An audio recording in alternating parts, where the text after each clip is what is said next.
Tidak tanggung-tanggung, total kerugian masyarakat akibat penipuan SAN sementara ini ditaksir mencapai 2,3 miliar rupiah dari sekitar 333 orang korban hingga akhirnya 17 November lalu SAN, si aktor penipuan, ditangkap oleh Polres Bogor.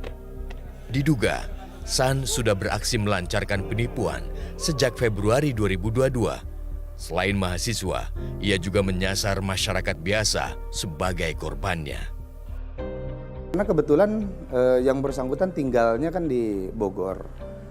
Kemudian kenal pertamanya juga sama alumni.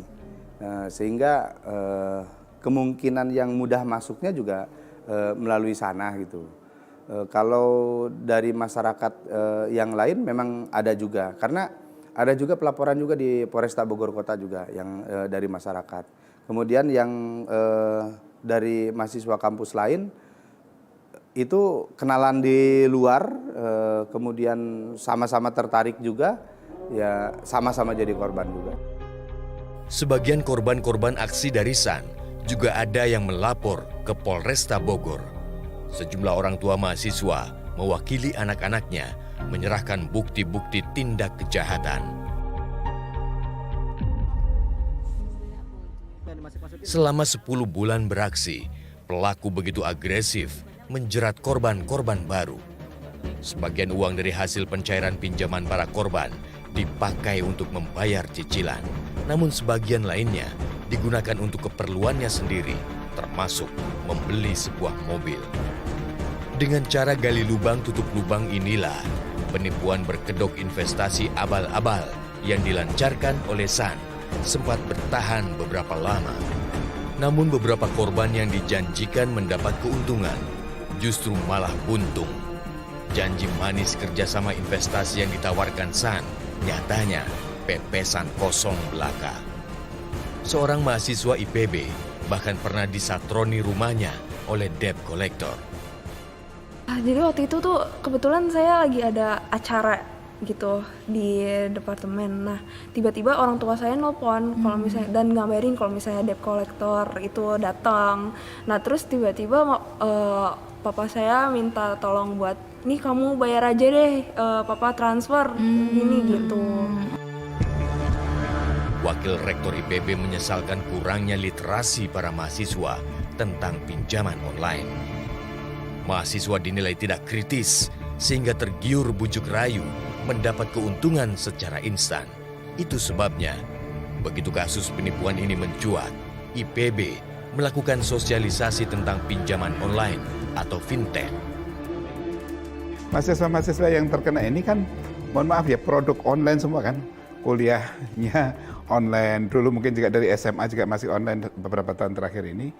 Sehingga nampaknya lebih banyak yang seperti itulah yang dia kenal, investasi-investasi seperti itu. Ya, meskipun kita menyesalkan ini, kok nggak daya kritisnya itu kurang berfungsi gitulah ya. Tapi ya sudah, ini sudah, ini yang menunjukkan yang tadi edukasi literasi keuangan itu memang belum cukup, Ketua Satgas Waspada Investasi menyebut kasus penipuan ini bisa berlangsung mulus lantaran ada kesepakatan antara pelaku penipuan dengan para korbannya. Kedua belah pihak bersepakat untuk melakukan transaksi jual beli fiktif. Bahwa pada saat mereka melakukan transaksi pembelian barang di toko online pelaku ini, kemudian para korban ini mengatakan barang sudah dikirim, sudah diterima oleh mereka, padahal tidak diterima. Jadi ada kebohongan juga sebenarnya di situ. Satgas Waspada Investasi menjembatani atau memfasilitasi bagaimana membantu korban ini oleh perusahaan penyedia pinjaman online atau perusahaan pembiayaan ini. Sebagai salah satu platform pinjaman dana legal yang namanya turut terseret di kumparan kasus ini, Akulaku Finance mengaku dirugikan. Meski begitu, platform pinjol ini akan memberikan kebijakan khusus terhadap 116 mahasiswa IPB yang menjadi korban penipuan SAN. Ya kalau ditanya dari sikap kami, ya kita akan fully support.